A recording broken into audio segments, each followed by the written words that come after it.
একটা ছেলে একটা মেয়েকে খুব ভালোবাসত।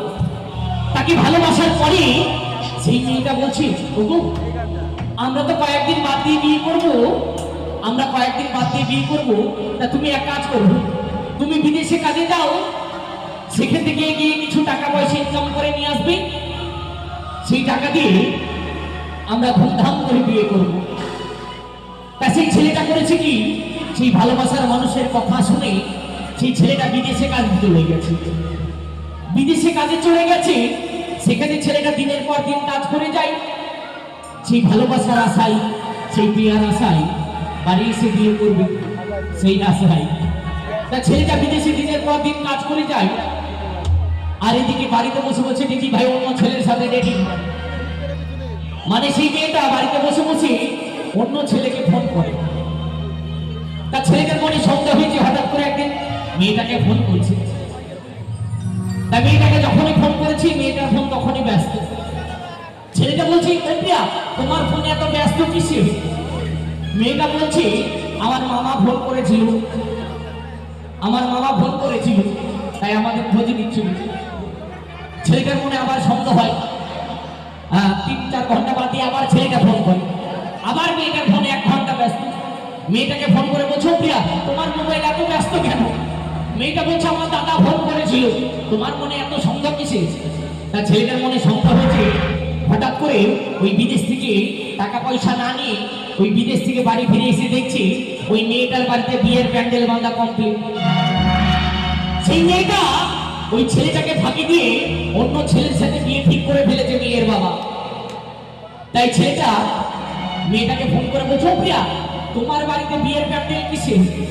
মেয়েটা বলছে, প্রিয় আমি তোমাকে ভালোবাসতে পারবো না, তুমি আমাকে ভুলে যাও, আমার বাবা একটা সরকারি চাকরিওয়ালা ছেলে দেখে আমার বিয়ে ঠিক করে ফেলেছে। ছেলেটা বলছে, প্রিয়া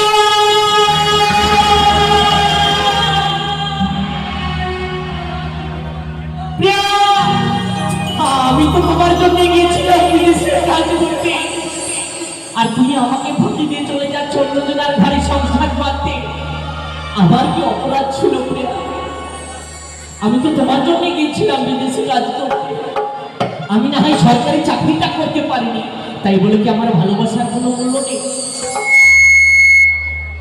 এই জীবনে 3টে জিনিসের জন্য দাঁড়িয়ে থাকবেন। আমার ইয়াংদাদা ভাইদেরকে বলছি, যারা ভালোবাসো, এই জীবনে 3টে জিনিসের জন্য দাঁড়িয়ে থাকবেন।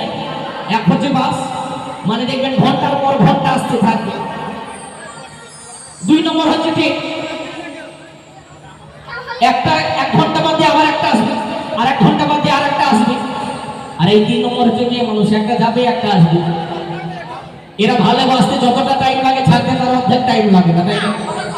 হ্যাঁ হ্যাঁ, আমি আমার এখানকার মাইদের কথা বলছি, আমি আমাদের ওখানকার মাইদের কথা বলছি। হ্যাঁ, কেউ রাগ করবেন, আমার দিদি ভাইদেরকে বলছি না। তা সেই ছেলেটা কাঁদছে, আর কি বলছে শুনো। যেদিন মেয়েটার বিয়ে হয়ে চলে যাচ্ছে, সেদিন ওই ছেলেটা ওই সারাদিন ওই কলাতলায় বসে বসে মদ খেয়ে, সারাদিন কলাতলায় বসে বসে মদ খেয়ে আসার পরে ওই মেয়েটা যেদিন বিয়ে হয়ে চলে যাচ্ছে, ওই বিয়ে গাড়ির সামনে এসে শুয়ে পড়েছে। বরযাত্রী কয়েকটা লোক এসে পাটা টানতে টানতে ধরে সাইড করে দিয়ে চলে গেল। ছেলেটা বলছে, প্রিয়া নাইবা তুমি আমার হলে, আমি বড় জন্মে তোমার হয়েই থাকবো। তাই কাঁদছে, আর গানের ভাষায় কি বলছে।